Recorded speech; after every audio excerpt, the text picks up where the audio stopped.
Season debut of the Sunday quarterback, and this is a good, happy edition of this one. 43-10, the final for Nebraska, but I think the bigger story, Sean, for the people, the 90,000 or so in attendance, they're leaving with a memory that will last a lifetime. Yeah, just really a day, as you mentioned, people are going to remember. It started this week when Nebraska put up the memorial for Sam Foltz.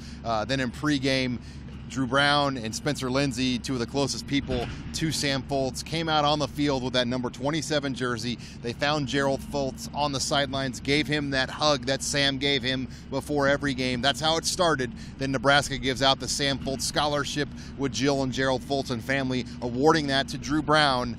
It was a tear-jerking moment in the pregame when that scholarship was named to Drew Brown, followed up by Nebraska not going on the field with a punter to start the game. In remembrance of Sam Foltz. It was just one of those days, and his nephew's leading out the tunnel walk. I mean, Nebraska did this right, Andy. This is not an easy thing to produce and come up with, and I thought Nebraska did everything the right way here today. Yeah, both squads applauding during that penalty that both teams were on the field. And in fact, Fresno State actually declined. And I didn't know that was going to happen. I know that was interesting. That was really kind of a cool moment, wasn't it? All right, let's talk about on the field. Nebraska really dominated on the ground. They finished up the game with 292 yards, and 51 of the 64 plays were running plays. You know, this is the kind of offense I think Husker fans wanted. I mean, every week it was run the ball, put a fullback in there and run the ball. And Mike Riley, I think, and Danny Langsdorff got tired of hearing that last year. I mean, Nebraska, Andy, I think they were 0-5 or 0-4 last year when Armstrong threw it 35 times or more. In their season opener against BYU a year ago, Nebraska threw it 41 times. So a much different tune here week one in 2016 versus week one in 2015. You saw just that emphasis where Nebraska wants to establish that physical mentality up front. And I think the other big complaint in the offseason, turnovers. Well, they won the turnover battle Saturday night, 2-zip.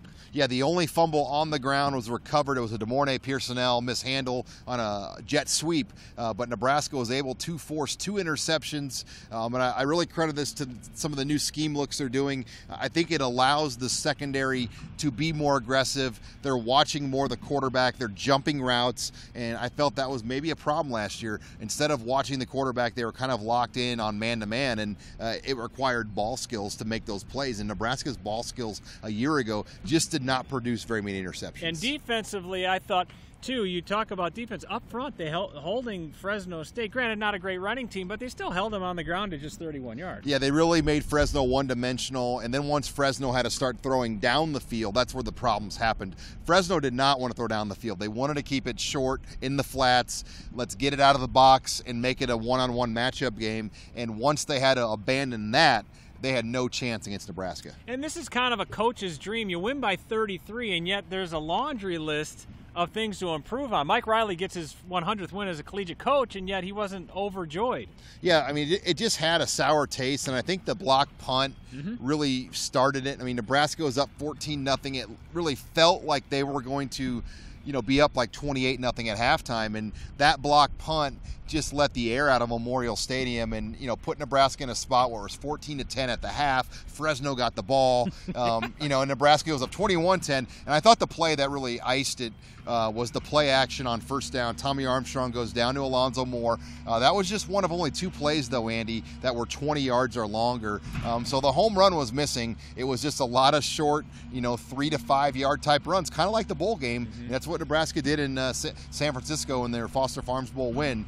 But they were able to obviously, make the plays in the second half and wear Fresno State down. And I think those 2 long plays both to Alonzo Moore, were they not? Right, and Alonzo Moore, kind of taking that Brandon Riley role. Because I think Brandon Riley would have been maybe the play action guy on those types of plays tonight. But Alonzo, I think, really showed he can do that too.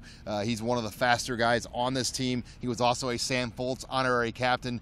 So this game meant a lot to Alonzo as well. When we talked to him on Tuesday or Wednesday, he said the same thing. All right, first one down, 11 to go. Next up, Wyoming as we move up in competition level. It's going to be fun next Saturday. Yeah, it will be a different challenge for Nebraska, Andy. Wyoming's going to come in with fullbacks and tight ends, and they're going to get physical, and they're going to test Nebraska up front. They have an NFL prospect at running back that was one of the leading returning rushers in college football, about 220, 230-pound style running back. So that will test the linebackers in the D-line. And Craig Bull. This is a guy that was fired here in 2002 from his alma mater.